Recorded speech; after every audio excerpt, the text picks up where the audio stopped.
Thank you so much. My name is Robert Abungu, Deputy Registrar in charge of Academic and Students Affairs at Pwani University. My main area of jurisdiction is examinations department. Now, on that note, may I take this opportunity to welcome the 2020 cohort to Pwani University. It is a privilege for you to join Pwani University, a premier university by the beach at the coast of Kenya. Now, having said that, it is always a privilege to be able to introduce you to the systems that go on within the university, and these will be covered by many people in their areas of concern. So mine is going to be on examinations. I know as students, examination sometimes causes a bit of a jitter to students, but having said that, university examinations are well structured. Everything taught to you within the university is what you are going to go through, and all the teaching, all the examination system is governed by the examination policy. We have a policy that runs for 5 years, and of course after the 5 years, in the 5th year, that is after one cycle, then we carry out a review. Now, the examination policy will inform what your expectations are and what the expectations of the university is from you, right from the learning aspect, where the course outline is to be given to you by the lecturer, by the professors, the reference material, the examination setup, which of course I'm going to cover a little bit in a little bit of a while, and of course the examination at the end and assessment. Everything is laid bare, and you can get the policy in the Pwani University website. Having said that, Pwani University is a full-fledged university, having been given the charter on 31st of January 2013. So, and we have already graduated 8 cohorts so far, ranging from certificate, diploma, undergraduate, that is BSc, Masters, and PhD. So coming here, you are going to have a system that has already been established, tested, and proven to be working. The first incidence of your examination when you come to Pwani University will be continuous assessment tests. Continuous assessment tests at Pwani University account for 30% of the total marks that you expect to receive at the end of the examination session. And what do we mean by CATs, or continuous assessment tests?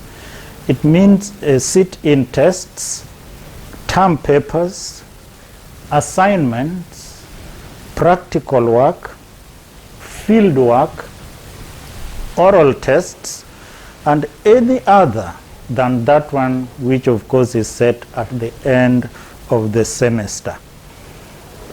Now, end of semester examinations, we run an end of semester examination that accounts for 70%. Now, together with the cuts, this will contribute to 100%. The beauty of the matter is that if you are serious within your continuous assessment tests, then it becomes easier for you to tackle the end of semester exams, because you only need 70% to be able to pass. Now, the pass mark For all the other programs is 40%. For health sciences, it is 50%.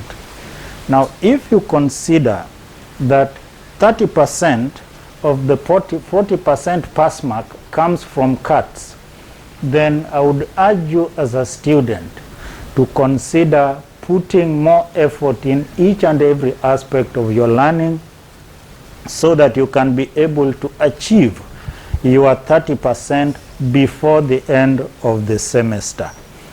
Now, this makes it very easy for you to be able to work towards the other marks so that you can be able to pass. Having said that, all the stages of the examinations are also governed by standard operating procedures, SOPs. We have SOP for examination processing, which you can be able to access. At the end of your graduation, you have another SOP which you apply for graduation. You have SOP on clearance, SOP on acquisition of your academic certificate, and SOP on collection of transcripts. We have administration of examinations, which is face-to-face. But because of challenges that came out because of the COVID-19, we also have online examination, and there is an SOP to that effect. Now, the SOP governs how the examination is administered, and of course, it is very elaborate and very practical. There are guidelines on face-to-face examinations, and these guidelines are very important for you to be able to access. If you look at your joining instructions, you have the guidelines already summarized within those joining instructions, especially on examinations. Having said that, the university examinations, we take them so strictly and so religiously strictly. Why? Because if anything goes wrong, then you are going to mess yourself in the job market. You are not only going to mess yourself in the job market alone, but you are going to spoil for the rest. Because cheating in the examination at a university is not allowed at all cost. For that matter, there are guidelines that instruct on what should be done if one is caught cheating. But because education is a right for everyone, we are not going to give you punitive measures rather than corrective measures for that matter. But those corrective measures can be very expensive. I urge you as a student of Pwani University who has gotten that privilege to be able to follow that clearly. Within the university, we have structures that deal with examinations, starting from departments. A department is where you are going to be housed. A chair of department is the chief examination officer. The lecturer who sets that paper is the principal invigilator, who of course is under the chief examinations officer. There are instructions on how you relate with them, and please follow that very well. I'm sorry that some of the students who come do take a lot of time and they do not consider those as serious issues and have been able to fall victims. I would like you from the onset to be able to work in tandem with your departments, the chair of the department, who is your immediate supervisor, who houses you, to be able to have proper success. So at the department, we have departmental examination board, which will look at your results and then pass this to the school examination board, and the school is headed by a dean. From that, then it moves to Senate. Now the Senate is the highest academic organ within the university that is going to award you the final degree, And at all the stages, if you are going to be doing your certificate, then you have 2 stages. First semester examination results are going to be considered by Senate before they approve you to move to second semester and finally approve you to graduate. If you're doing diploma, then you have 4 semesters. The first and second semester within first year, first and second semester of second year, and then you are approved for graduation. If you're going to be doing undergraduate, then you have 8 semesters, 2 semesters in each year of those 4 years. And at all stages, the Senate is the one to approve you to continue or to be able to move back and do your work again.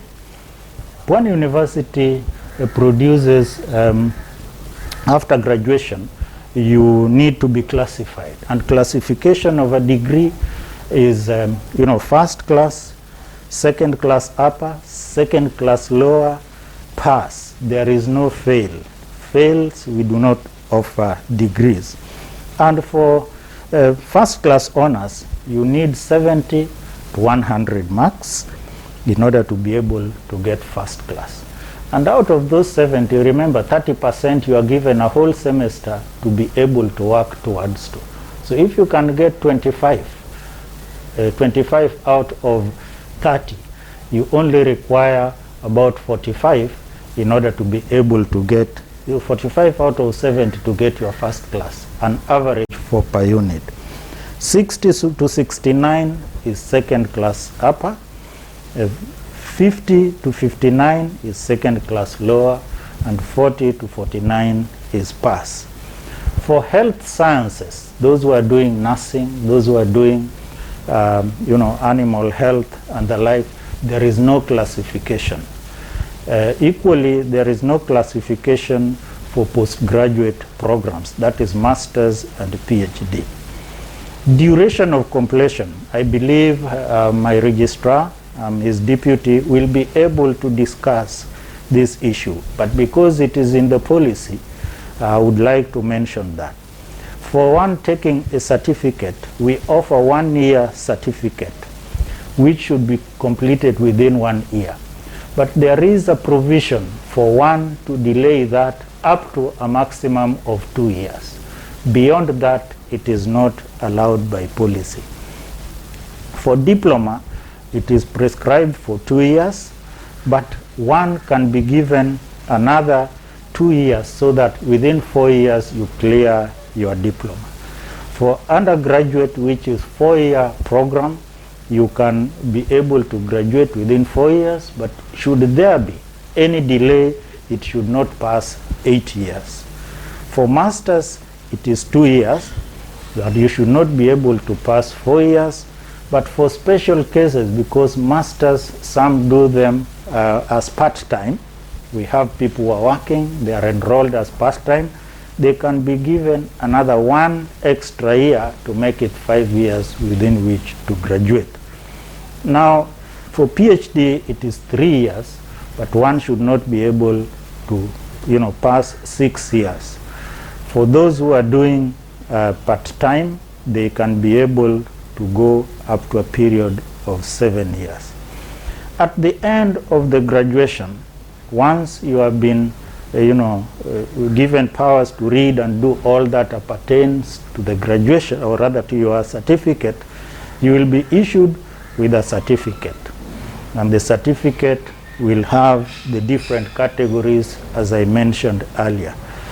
Once the certificate is out, we'll also give you a transcript from this office indicating all those areas that you covered, including the grades and classification, for you to be able to either go for further studies or be able to get to your job market. I would like to take this opportunity once more to welcome you to Pwani University, and please be positive. Pwani is a very beautiful place, Pwani University, with the scenic views, the ocean around. And when you come, I would like to plead with you.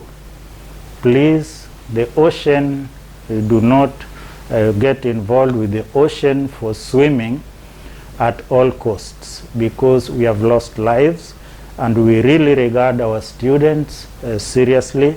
You have come here to learn. We would like you to go back with a certificate, if it is a certificate for that matter, a diploma, undergraduate degree, postgraduate degrees. We do not want to take you home otherwise. You are welcome. Thank you one and thank you all.